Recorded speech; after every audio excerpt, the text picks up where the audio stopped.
الحمد للہ وکفی والصلاة والسلام علی سید الرسل والانبیاء وعلی آلہ المجتبی واصحابہ نجوم الہدی اما بعد فاعوذ باللہ من الشیطان الرجیم بسم اللہ الرحمن الرحیم والسابقون الاولون من المہاجرین والانصار والذین اتبعوہم بإحسان رضی اللہ عنہم ورضوا عنہ وأعد لهم جنات تجری تحتها الانہار خالدین فیہا ابدا ذلک الفوز العظیم۔ صدق اللہ مولانا العظیم وبلغنا رسولہ النبی الکریم۔ ان اللہ وملائکتہ یصلون علی النبی یا ایھا الذین آمنوا صلوا علیہ وسلموا تسلیما۔ الصلاۃ والسلام علیک یا سیدی یا رسول اللہ وعلی آلک واصحابک یا سیدی یا حبیب اللہ۔ محترم حاضرین و سامعین، ناظرین اکرام، ارشاد باری ہے والسابقون الاولون من المہاجرین والانصار، اور سبقت لے جانے والے پہلے لوگ مہاجرین اور انصار میں سے، والذین اتبعوہم بإحسان، اور جنہوں نے ان کی اتباع کی احسان کے ساتھ، رضی اللہ عنہم ورضوا عنہ، اللہ تعالیٰ ان سے راضی ہوا اور وہ اللہ سے راضی۔ وَأَعَدَّ لَهُمْ جَنَّاتٍ تَجْرِي تَحْتَهَا الْأَنْهَارُ، اور اللہ نے ان کے لیے تیار فرمائی ہیں جنتیں جن کے نیچے نہریں بہتی ہیں، خالدین فیہا ابدا، وہ ہمیشہ ہمیشہ اس میں رہیں گے۔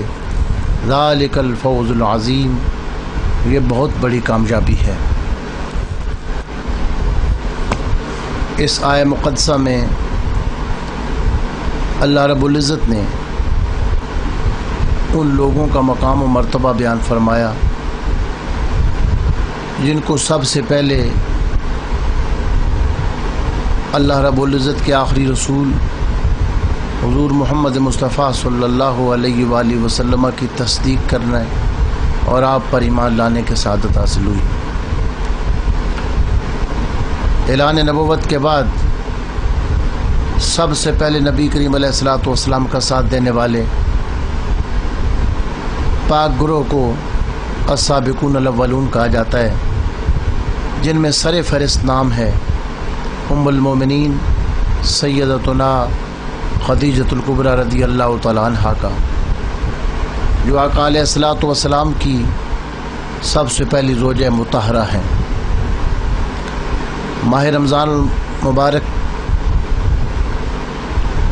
کا آغاز ہے اور اس کے پہلے عشرے میں حضرت سیدہ خدیجہ کا وصال ہے۔ اس مناسبت سے چند گزارشات آپ حضرات کی خدمت میں پیش کرنے کی سعادت حاصل کی جا رہی ہے۔ حضرت ام المومنین سیدہ خدیجۃ الکبریٰ رضی اللہ تعالی عنہا وہ عظیم ہستی ہے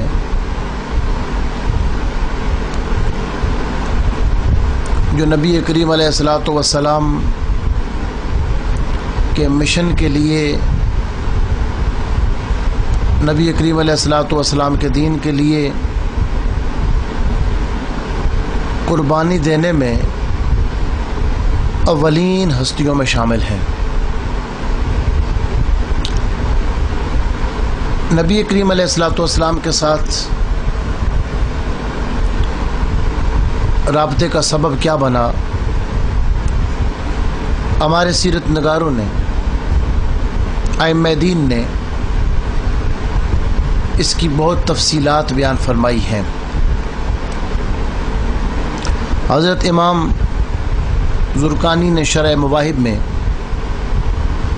اور امام حلبی نے السیرۃ الحلبیہ کی پہلی جلد میں اور دیگر اصحاب سیر نے بیان فرمایا کہ نبی کریم علیہ الصلوۃ والسلام نے 25 سال کی عمر مبارک میں شام کا ایک سفر فرمایا تھا۔ وہ تجارتی سفر تھا اور سرکار حضرت سیدہ خدیجہ کا مال فروخت کرنے کے لیے، تجارت فرمانے کے لیے تشریف لے گئے تھے۔ اس کا سبب یہ بنا تھا کہ حضور کے انتہائی شفیق اور پیارے چچا، جو آپ کے سربراہ بھی تھے، حضرت جناب ابو طالب، وہ ان دنوں مالی بحران کا شکار تھے اور کسی طرف سے تعاون کی امید نہ تھی۔ تو آپ نے سوچا کہ عرب کے لوگ تجارت کے لیے شام کی طرف جانے والے ہیں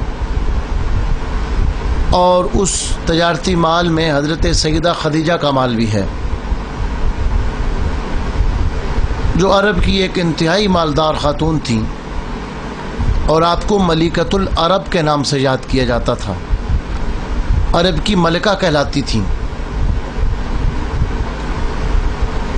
آپ کی مالی حالت اور خوشحالی کا عالم یہ تھا کہ جس وقت تجارت کا سامان لے کر قافلے رخصت ہوتے، عرب کے سارے تاجروں کا سامان اگر ایک طرف رکھا جاتا، ام المومنین سیدہ خدیجہ کا اکیلا مال جو ہوتا تھا وہ سارے عرب کے تاجروں کے سامان سے زیادہ ہوتا۔ تو حضرت سیدہ خدیجہ رضی اللہ تعالیٰ عنہ ہر سال کسی دیانتدار بندے کو، کسی امانتدار تاجر کو اپنے پاس بلاتی اور سامان اس کے حوالے فرماتی۔ جناب ابو طالب کی مرضی یہ تھی اور خواہش یہ تھی کہ اس سال میرے بھتیجے محمد صلی اللہ علیہ وسلم یہ سامان لے جائیں تاکہ ان کو جو معاوضہ ملے اس کے ساتھ ہماری معاشی غربت دور ہو جائے اور مالی طور پر ہمیں استحکام نصیب ہو جائے۔ تو آقا علیہ الصلوۃ والسلام کو آپ نے بلا کر مشورہ کیا اور فرمایا کہ خدیجہ کو آپ کی پاکیزگی اور طہارت کا اور آپ کے اخلاق و کردار کا علم ہے، اور اے میرے بھتیجے، مجھے ڈر بھی لگتا ہے شام بھیجتے ہوئے کہ یہودی تمہارے دشمن ہیں۔ نبی کریم علیہ الصلوۃ والسلام کے ابتدا مبارک سے، بچپن سے ہی ایسے کمالات ظاہر ہوئے، ایسی نشانیاں ظاہر ہوئیں جو بتا رہی تھی کہ آپ اللہ کے آخری نبی اور رسول ہیں۔ تو یہودی آپ کے دشمن ہو چکے تھے، تو جناب ابو طالب آپ کو شام بھیجتے ہوئے ڈر بھی رہے تھے اور خوف بھی محسوس فرما رہے تھے کہ کہیں یہ سفر خطرناک ثابت نہ ہو جائے، یہودی کو تکلیف نہ پہنچا دیں، لیکن ساتھ ہی فرمایا کہ مجبوری ہے، حالات نے مجبور کر دیا، آپ اگر چلے جائیں۔ تو نبی کریم علیہ الصلوۃ والسلام نے فرمایا چچا جان میں آپ کا حکم ماننے کے لیے تیار ہوں۔ جب سرکار راضی ہوئے تو جناب ابو طالب نے خود سیدہ خدیجہ سے رابطہ فرمایا اور فرمایا کہ آپ ہر سال کسی آدمی کو تلاش کر کے، امانتدار بندے کو، کسی اچھے تاجر کو آپ بھیجتی ہیں، اس مرتبہ میرے بھتیجے کو لے جائیں، آپ اس کے کردار سے واقف ہیں۔ لیکن ایک بات ہے، میں نے سنا ہے کہ پچھلے سال آپ نے جن لوگوں کو بھیجا تھا، جس آدمی کو آپ نے سامان دے کر تجارت کے لیے بھیجا تھا، آپ نے اس کو 2 اونٹ دیے تھے، اس کے بدلے میں میری شرط یہ ہے کہ میرے بھتیجوں کو آپ 4 اونٹ دیں گے۔ اگر آپ یہ وعدہ کریں تو میں اپنے بھتیجوں کو بھیجنے کے تیار ہوں۔ حضرت سیدہ خدیجہ نے نبی کریم علیہ الصلوۃ والسلام کا پہلے ذکر سن رکھا تھا، تو آپ تجارت پر راضی ہو گئیں اور نبی کریم علیہ الصلوۃ والسلام کو بھیجنے پر خوش ہو گئیں، اور جناب ابو طالب سے فرمایا کہ آپ تو اپنے قریبی اور خونی رشتے کے بارے میں سفارش کر رہے ہیں، میں بھیجنے کے لیے تیار ہوں، اگر آپ کسی غیر بندے کی بھی سفارش کرتے پھر بھی میں آپ کو کبھی نہ ٹالتی، میری نظروں میں آپ کی عزت ہے، آپ کا ایک مقام ہے۔ معاملہ طے ہو گیا۔ تو سیدہ خدیجہ نے نبی کریم علیہ الصلوۃ والسلام کے ساتھ حسب معمول اپنے غلام میسرہ کو بھیجا۔ یہ ان کا وہ غلام تھا جو ہر سال سامان تجارت فروخت کرنے کے لیے تاجروں کے ساتھ جاتا تھا، راستے کی مشکلات سے واقف تھا، جگہ جگہ کے پڑاؤ سے واقف تھا، لوگوں کو جانتا تھا، تو اس کو خدمت کے لیے ساتھ بھیجتی تھی تاکہ کسی تاجر کو راستے میں پریشانی پیش نہ آئے، راستے میں کوئی مشکلات پیش نہ آئے۔